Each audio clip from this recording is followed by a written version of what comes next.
ஆண்டவர் சொல்லுகிறார், நீ விசுவாசித்தால் தேவனுடைய மகிமையை காண்பாய். If you believe, you shall see the glory of the Lord. If you believe, you shall see the power of God, the miracle of God. நீ விசுவாசித்தால் அற்புதத்தை காண்பாய் மகளே. நீ விசுவாசித்தாய் அற்புதத்தை காண்பாய் மகனே. நீ விசுவாசித்தால் நான் உனக்கு அதிசயத்தை காண்பிப்பேன். உன் வீட்டிற்கு நான் வந்திடுவேன், உன்னை ஆசீர்வதித்திடுவேன்.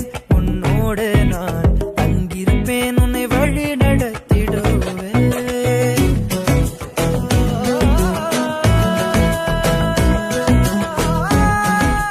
பிரியமானவர்களே, ஆண்டவராக இயேசு கிறிஸ்துவின் நாமத்தினாலே உங்கள் அனைவருக்கும் புத்தாண்டு நல்வாழ்த்துக்கள். இந்த புதிய ஆண்டுக்குள் பிரவேசிக்கிற நீங்கள் ஆசீர்வதிக்கப்பட்டவர்கள். ஆம், வருடத்தை நன்மையால் முடிசூட்டுகிற தேவன் இந்த வருடத்திலும் நீங்கள் எதிர்பார்த்த நன்மைகள் அத்தனையும் கொடுத்து உங்களை ஆசீர்வதிக்க ஆயத்தமாக இருக்கிறார். இயேசு கிறிஸ்துவை பிரஸ்தாபப்படுத்த உங்கள் வாழ்க்கையில் அர்ப்பணியுங்கள். நிச்சயமாக தேவன் தரும் ஆசீர்வாதங்கள் அத்தனையும் சுதந்தரிப்பீர்கள். இப்பொழுதும் நமது சகோதரர் மோகன் சிலாஸ்ரஸ் அவர்கள் வாக்குத்தத்த செய்தி அளித்து உங்களின் ஆசீர்வாதத்திற்காக சிறப்பு பிரார்த்தனை ஏறெடுப்பார்கள். இணைந்திருங்கள், உங்கள் ஆசீர்வாதங்களை பெற்றுக்கொள்ளுங்கள். யாத்திராகமம் 20ஆம் அதிகாரம் 24வது வசனம். நான் என் நாமத்தை பிரஸ்தாபப்படுத்தும் எந்த ஸ்தானத்திலும் உன்னிடத்தில் வந்து உன்னை ஆசீர்வதிப்பேன். நான் உன்னிடத்தில் வந்து உன்னை ஆசீர்வதிப்பேன். என் மகனே, என் மகளே, நான் உன்னிடத்தில் வந்து உன்னை ஆசீர்வதிப்பேன். இந்த 25வது வருடம் எப்படி இருக்கும்? என் வாழ்க்கையில் என்ன நன்மை ஆண்டவர் வைத்திருக்கிறார்? எனக்கு என்ன வாக்கு கொடுத்திருக்கிறார்? என் குடும்பத்தில் என்ன நடக்க போகிறது? நான் இதுவரைக்கும் இந்த மாதிரி காரியங்களை கடந்து வந்திருக்கிறேன். இந்த வருடத்தில் என் வாழ்க்கை எப்படி இருக்கும்? பலவிதமான கேள்விகள், எண்ணங்கள், எதிர்பார்ப்புகள்.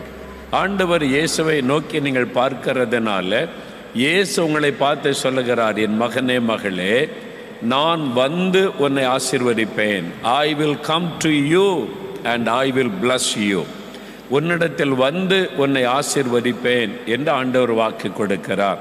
அவருடைய நாமத்தை பிரஸ்தாபப்படுத்துகிற எந்த இடத்திலும் அவர் வந்து அற்புதம் செய்கிற ஒரு ஆண்டவர்.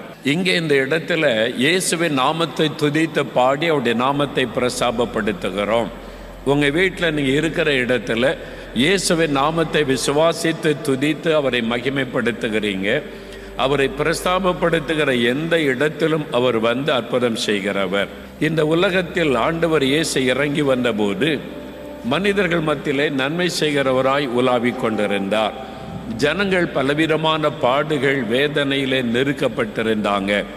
ஒரு பக்கம் பாவத்தின் பிரச்சனை, இன்னொரு பக்கம் வியாதினால் உண்டான பிரச்சனை, இன்னொரு பக்கம் பிசாசினால் உண்டான போராட்டம், மனிதருடைய வாழ்க்கையிலே நம்பிக்கையற்ற ஒரு சூழ்நிலை, அடிமைத்தனத்தினால் உண்டான ஒரு காரியம், பயம் உள்ளத்தை சூழ்ந்திருந்தது, எதிர்காலத்தை குறித்த நம்பிக்கையற்ற சூழ்நிலை. இயேசு அந்த மக்களை பார்க்கிறார். மெய்ப்பெண்ணில்லாத ஆடுகளைப் போல இந்த மக்கள் இருக்கிறாங்களே, தொய்ந்து போனவர்களாக இருக்கிறாங்களே. அவர் மனதுருகினார். தேவையுள்ள மக்கள், பாடுகள் மத்தியில் இருக்கிற மக்களை பார்த்து இயேசு மனதுருகினார். அந்த மக்களுக்கு அற்புதங்களை செய்தார். ஒரு சமயம் நாயின் என்று சொல்லப்பட்ட ஊருக்கு ஆண்டவர் போகிறார். அங்கே ஒரு விதவை, ஏற்கனவே அந்த மகள் கணவனை இழந்து விட்டார்கள். அந்த விதவைக்கு ஒரே ஒரு மகன்தான் இருந்தான். அந்த மகன்தான் ஆதரவு எல்லாமே. அந்த மகனும் மரித்து விட்டான். அவன் இப்பொழுது மரித்து அவனை அடக்கம் பண்ண கொண்டு போகிறார்கள். அவள் அழுது கொண்டே வருகிறாள். இயேசு அப்பொழுது அந்த இடத்துக்கு வருகிறார். அதை சந்திப்பதற்கு, அந்த விதவையினுடைய கண்ணீரை துடைப்பதற்காகவே இயேசு அங்கே போகிறார். ஆண்டவர் வந்து நின்று, நீ அழாதே என்று ஆறுதல் படுத்தி அந்த வாலிபனை உயிரோடு கூட எழுப்பினார். அவர் வந்து ஒரு ஆசீர்வாதம் கொடுத்தார். அந்த விதவையினுடைய கண்ணீரை துடைக்க ஒரு அற்புதம் செய்தார். அப்பொழுது ஜனங்கள் சொல்றாங்க, லூக்கா 7ஆம் அதிகாரம் 16ஆம் வசனத்தில், இவர் சாதாரண மனிதன் அல்ல. இயேசு என்கிற இவர் சாதாரண மனிதன் அல்ல. ஒரு மனிதனால் இப்படிலாம் செய்ய முடியாது. வானத்தை பூமியை உண்டாக்கின தேவன் தமது ஜனங்களை சந்திக்கும்படி வந்திருக்கிறார். கடவுளே மனிதனாக இந்த உலகத்தில் வந்திருக்கிறார். நம்மை சந்திக்க அவர் வந்திருக்கிறார். நமக்கு அற்புதம் செய்ய அவர் வந்திருக்கிறார். நம்முடைய துக்கத்தை மாற்ற அவர் வந்திருக்கிறார் என்று ஜனங்கள் இயேசுவை குறித்து சொன்னார்கள். லூக்கா 7ஆம் அதிகாரம் 16வது வசனத்தில் அதை வாசிக்கிறோம். கடவுள் நம்முடைய ஜனங்களை சந்திக்க வந்திருக்கிறார் என்று. அதுதான் இயேசு. காணக்கூடாத இறைவனாய் இருந்தவர் மனிதர்களுக்கு தன்னை வெளிப்படுத்தி அவர்களை சந்தித்து அவர்களுக்கு அற்புதம் செய்ய மனிதனாய் வந்தார். அவரை தேடி அநேகர் போய் அற்புதம் பெற்று கொண்டாங்க. ஆனால் இயேசு சிலரை தேடி போனார், சிலருடைய வீடுகளுக்கு போனார், அவர்களை சந்தித்தார், அவருடைய வாழ்க்கையில் அற்புதங்களை செய்தார். அப்படிப்பட்ட பல அற்புதங்கள் வேதத்தில் எழுதப்பட்டிருக்கிறது. யோவான் 11ஆம் அதிகாரத்தில் ஒரு சம்பவத்தை வாசிக்கிறோம். இந்த யோவான் 11ஆம் அதிகாரத்தில் ஒரு குடும்பத்தை பற்றி எழுதப்பட்டிருக்கிறது. மாத்தாள், மரியாள் என்கிற 2 சகோதரிகள், வாலிப பெண் பிள்ளைகள். அவர்களுக்கு ஒரு தம்பி, ஒரு வாலிபன் லாசரு.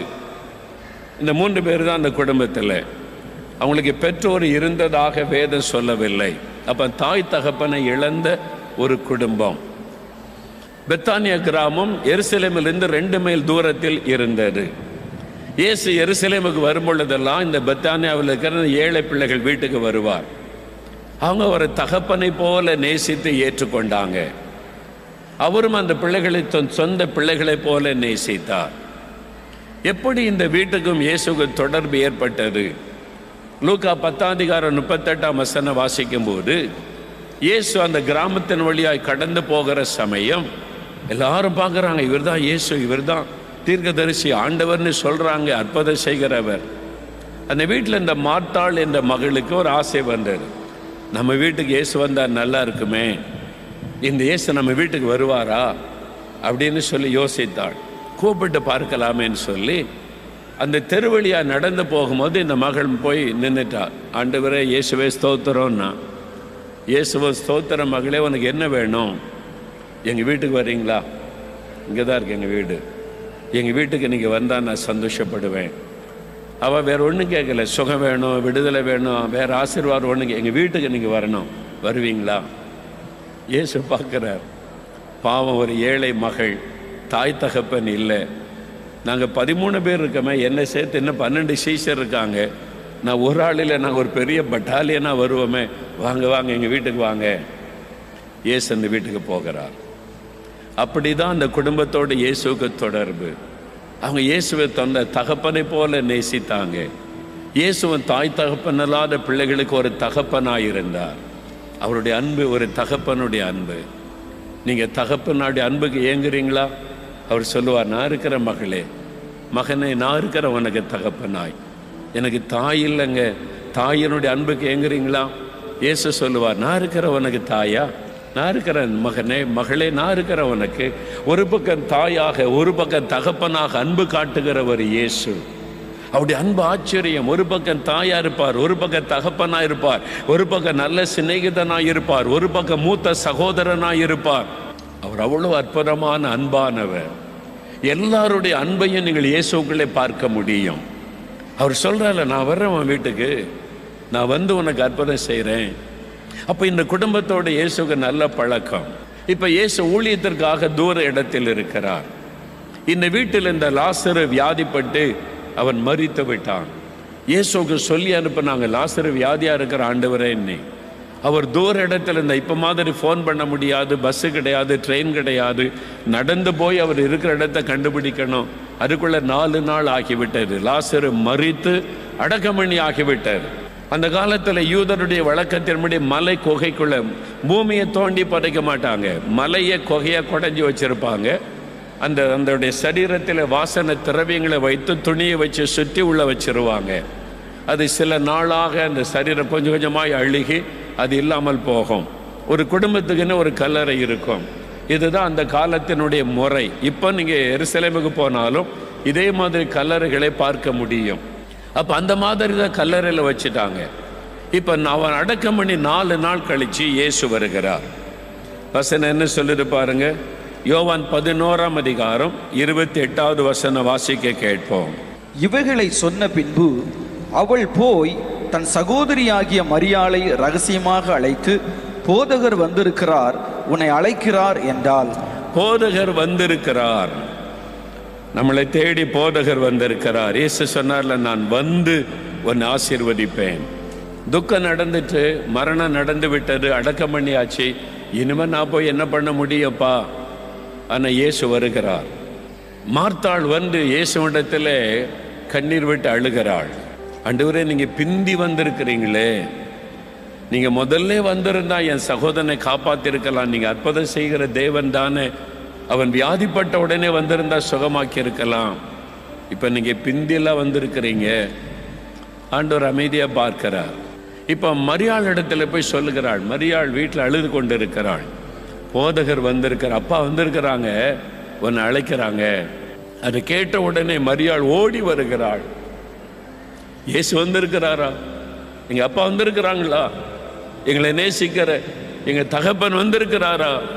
இயேசுவை கண்டவுடனே பாதத்திலே விழுந்தாள். வசனம் சொல்லுகிறாரு, மரியாள் இயேசுவின் பாதத்திலே விழுந்து அழுதாள். ஆண்டவரே, நீங்க வந்திருந்தா என் சகோதரன் செத்திருக்க மாட்டானே. எல்லாம் முடிஞ்சு போச்சு, இனி என்ன செய்ய முடியும்? எல்லாம் முடிஞ்சு போச்சு. இயேசு ஒரு தீர்மானத்தோடு வந்திருக்கிறார். நான் என் பிள்ளைகளுக்கு அற்புதம் செய்யணும். நீ ஆனா அவளுக்கு தெரியாது, 4 நாளாய் போச்சு, சரீரம் நாறி கொண்டிருக்கிறாரு. இனிமேல் ஒன்றும் பண்ண முடியாது என்ற சூழ்நிலை. இனி ஒன்றும் பண்ண முடியாது, முடிஞ்சது, அவ்வளவுதான்.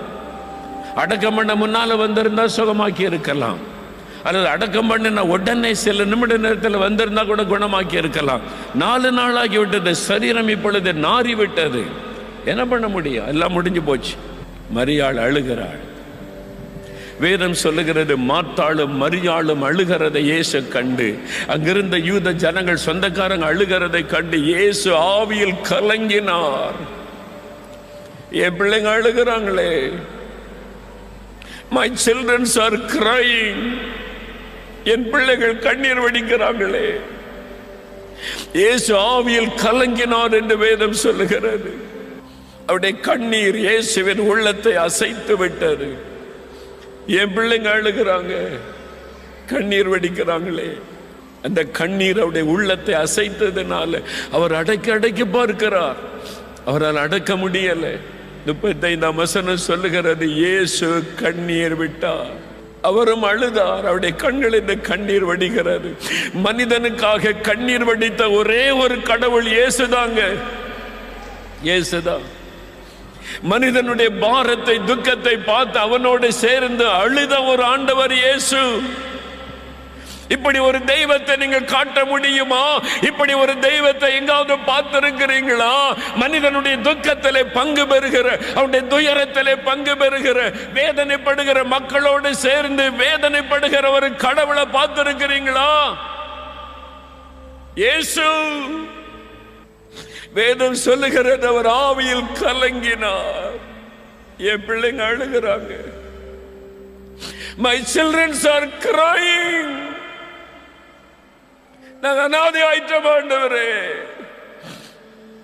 ஒரே சகோதரனை இழந்துட்டோமே, இனி எங்களுக்கு யார் இருக்கிறாங்க? எல்லாம் முடிஞ்சு போச்சு, எல்லாம் முடிஞ்சு போச்சு. இயேசு கண்ணீர் விட்டு, Jesus wept. அவர் அழுதார். அவர் வெறுமனே கண்ணீர் வடிச்சிட்டு போக வந்தாரா? ஆறுதல் சொல்லிட்டு போக வந்தாரா? நான் என்ன செய்ய முடியுமா? எனக்கு ஊழியம், நாங்க அவ்வளவு தூரத்தில் இருந்த ஊழியம் வர முடியல. நானா இருந்தா அப்படிதான் சொல்ல முடியும். நான் மனிதன், நானா இருந்தா என்ன சொல்ல முடியும்? என்ன செய்ய முடியும்? ஆண்டவர் எடுத்துக்கொண்டார், ஒண்ணு செய்ய முடியாது. நான் ஊழியத்தில் பிஸி ஆயிட்டு வரேனே, வர முடியல. ஆறுதல் தான் சொல்ல முடியும். ஆனா வந்திருக்கிறவர் மரணத்தை ஜெயித்தவர், வந்திருக்கிறவர் அற்புதங்களின் தேவன், வந்திருக்கிறவர் நாரி போன சரீரத்தையும் எழுப்புவதற்கு வல்லமை உள்ளவர், வந்திருக்கிறவர் வானத்தையும் பூமியை உண்டாக்கின தேவன். அவர் வெறும் அழுத்திட்டு போக வரவில்லை, கண்ணீர் வடித்து விட்டு போக வரவில்லை. அவர் கண்ணீரை துடைக்க வந்திருக்கிற ஆண்டவர், கண்ணீரை மாற்ற வந்திருக்கிற ஆண்டவர், பிரச்சனையை மாற்ற கொடுக்கிற ஒரு ஆண்டவர். அவர் அழுதது உண்மை, கண்ணீர் வடித்தது உண்மை. தன் பிள்ளைகள் அழும் பொழுது ஒரு தகப்பனுடைய உள்ளம் கதறுவதை போல அதுதான் இயேசுவுடைய இருதயம். ஒரு குழந்தை அழுதும் பொழுது தாயினுடைய உள்ளம் பதறுகிறது. என்ன காரணம்னு தெரியலையே, என் குழந்தை அழுகுதே, தாயினுடைய கண்களிலே கண்ணீர் வடியும். காரணமே தெரியல, என் பிள்ளை அழுகுதே. அதுதான் இயேசுடைய இருதயம். அதுதான் இயேசுடைய இருதயம். என் மகனை ஏன் அழுகிற, என் மகளை ஏன் அழுகிற? நான் இருக்கிற உனக்கு உனக்காகத்தானே நான் மனிதனா வந்தேன். உன் பாடுகள் வேதனைகள் எல்லாம் எனக்கு தெரியும். வெறுமனே அழுத்திட்டு போக வரல, அவர் அற்புதம் செய்ய வந்திருக்கிறார். நான் வந்து உன்னை ஆசீர்வதிப்பேன்னு சொன்னாரே. மாத்தாளே மரியாளே, நான் அழுது விட்டு போக வரவில்லை. அவனை எங்கே வைத்தீர்கள்? ஆண்டவரே வந்து பாருங்க, இதான் கல்லறை, கல்ல புரட்டுங்க, எல்லாம் முடிஞ்சு போச்சு ஆண்டவரே. 4 நாள் ஆகிவிட்டது, இனி ஒண்ணும் பண்ண முடியாது. நீ விசுவாசித்தால் தேவனுடைய மகிமையை காண்பாய். ஆண்டவர் சொல்லுகிறார், நீ விசுவாசித்தால் தேவனுடைய மகிமையை காண்பாய். If you believe, you shall see the glory of the Lord. If you believe, you shall see the power of God, the miracle of God. நீ விசுவாசித்தால் அற்புதத்தை காண்பாய் மகளே. நீ விசுவாசித்தால் அற்புதத்தை காண்பாய் மகனே. நீ விசுவாசித்தால் நான் உனக்கு அதிசயத்தை காண்பிப்பேன். நீ விசுவாசித்தா போதும். அவர் எல்லாவற்றையும் கடந்தவர். அவரால் முடியாதென்று சொல்லுகிற ஒன்றுமில்லை. இயேசுவால் முடியாதென்று சொல்லுகிற ஒன்றுமில்லை. அவரால் எல்லாம் கூடும். எந்த பிரச்சனையை மாற்ற முடியும், எந்த தேவைகளை சந்திக்க முடியும், எந்த போராட்டத்தை மாற்ற முடியும், எவ்வளவு பெரிய பிரச்சனையை தலைகளாய் மாற்ற முடியும், எவ்வளவு பெரிய தேவைகளை சந்திக்க முடியும், எவ்வளவு பெரிய இக்கட்டிலும் விடுதலை கொடுக்க முடியும், எத்தனை கொடிதான வியாதிகளையும் மாற்ற முடியும், மரண கட்டுகளையும் மாற்ற முடியும். He can do the miracle things. அவராலே முடியும். அவர்தான் வந்து நிற்கிறார். வந்திருக்கிறவர் சாதாரண மனிதன் அல்ல, ஒரு சாதாரண தீர்க்கதரிசி அல்ல, சாதாரண ஊழியக்காரன் அல்ல. வானத்தையும் பூமியை உண்டாக்கின சர்வ வல்லமுள்ள தேவன். அவர் வந்திருக்கிறார். உங்க வீட்டுக்கு வந்திருக்கிறார். உங்க வீட்டுக்குள்ள வந்து இருக்கிறார். மகளை ஏன் அழுகிற, மகனை ஏன் அழுகிற? நான் வந்திருக்கிறேன். நான் வாக்கு கொடுத்தேன்ல, நான் வந்து உன்னை ஆசீர்வதிப்பேன்னு சொன்னேன்ல, உன்னை ஆசீர்வதிக்க வந்திருக்கிறேன். செங்கல்பட்டுக்கு பக்கத்தில் ஒரு கிராமம், ஒரு ஏழை குடும்பம், கிறிஸ்தவர் அல்லாத குடும்பம். கணவன் மனைவி, ஒரு சின்ன பிள்ளை, ஸ்கூலில் படிக்கிற பெண் குழந்தை. கணவன் குடிச்சு குடிச்சு குடிச்சு துன்மார்க்கமாய் நடக்கிறவர். பாடு தாங்க முடியாம தெய்வங்களை தேடி தேடி அலைஞ்சி நிம்மதி இல்லாம இயேசுவை பற்றி அறிந்து கொண்டாங்க. நம்முடைய நிகழ்ச்சியை பார்த்து இயேசு அந்த தாயும் அந்த சின்ன மகளும் இயேசுவை ஏற்றுக்கொண்டாங்க. 10-12 வயசு மகள், இயேசு இப்படி ஒரு ஆண்டவர் இருக்கிறாருமா, நமக்கு சமாதானம் தருவார்னு இயேசுவை ஏற்றுக்கொண்டாங்க. தகப்பன்ட்டு சொன்னாங்க, அப்பா ஒரு நல்ல ஆண்டவர் இருக்கிறார், உங்களுக்கு பாவத்திலிருந்து விடுதலை தருவார், குடிப்பழக்கத்தை மாற்றிடுவார். நான் ஒன்றும் வேண்டாம், நீ என்ன மரம் மாறிட்டீங்களா? நீ தாயும் மகளை திட்டினார். தாயும் மகளும் ஜெபம் பண்ணுவாங்க இயேசுகிட்ட. யாரோ ஒருத்தர் பில்லி சூன்யம் பண்ணிட்டாங்க. கொடிய ஆவியை தோண்டி ஏவி விட்டதுனால படுத்த படுக்கையில் ஆயிட்டார். கை கால்கள் செயலற்று விட்டது. அந்த தகப்பனார் கை கால்கள் செயலற்று படுத்த படுக்கை. டாக்டர்கிட்ட தூக்கிட்டு போனாங்க. பல நாட்கள் மருத்துவம் பார்த்தாங்க. இனி ஒன்றும் பண்ண முடியாது. சில உள் உறுப்பெல்லாம் பாதிக்கப்பட்டு போச்சு. நிறைய உறுப்புகள் பாதிக்கப்பட்டு விட்டார். இனி கொஞ்ச நாள் தான் உயிரோடு இருப்பார், வீட்டுக்கு கொண்டு போங்கன்னு சொல்லிட்டாங்க. அந்த ஏழை தாயும் மகளை என்ன செய்வாங்க, வீட்டில் கொண்டு வந்து வச்சிருந்தாங்க. படுத்த படுக்கை, கை கால்கள் செயலற்று, உறுப்புகள் எல்லாம் பாதிக்கப்பட்டு மரண படுக்கை. இந்த தாயும் மகளும் இயேசுகிட்ட ஜெபம் பண்ணி கொண்டே இருந்தாங்க. இயேசுவே எங்களுக்கு ஒரு அற்புதம் செய்யுங்கன்னு சொல்லி. ஒரு நாள் அந்த தகப்பன் மரண நேரம் நெருங்கி விட்டது. மரணம் நெருங்கி வந்து விட்ட சத்தமிட்டான். அப்படியே அவருடைய சரீர உறுப்புகள் ஒன்றா மரித்து கொண்டு இருக்கிறார். ஏற்கனவே கை கால்கள் செயலற்று போய் விட்டது. மரணம் நெருங்கி கொண்டு சத்தமிடுகிறான். அந்த தாய் மகளை ஓடி வந்தாங்க.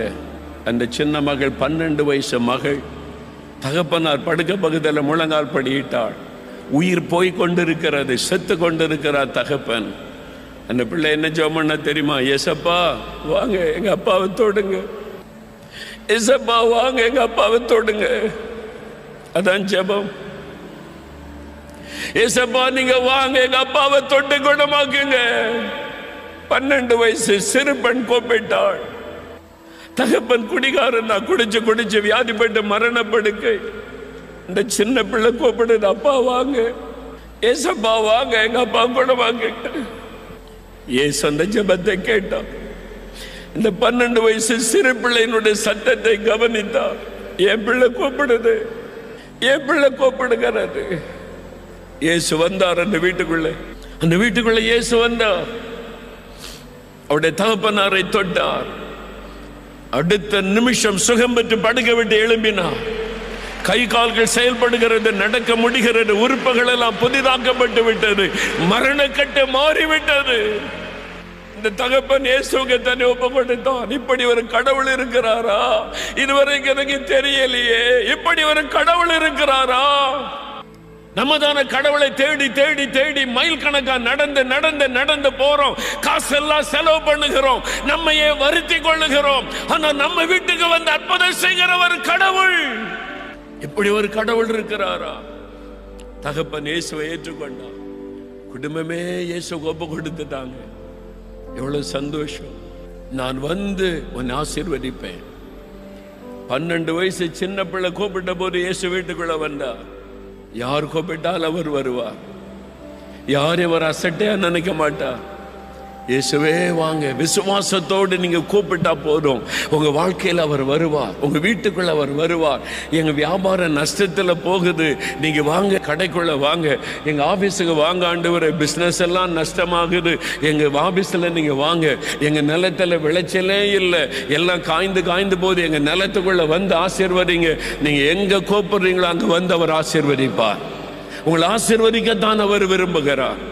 ஆண்டவர் விரும்பாத அருவருப்புகள் இருக்கிறது, அதெல்லாம் கொஞ்சம் தூக்கி போட்டுட்டு நீங்க வாங்கப்பா, நான் தவறா நம்பி ஏமாந்து போயிட்டேன், இப்ப நீங்க வாங்க இயேசுவே.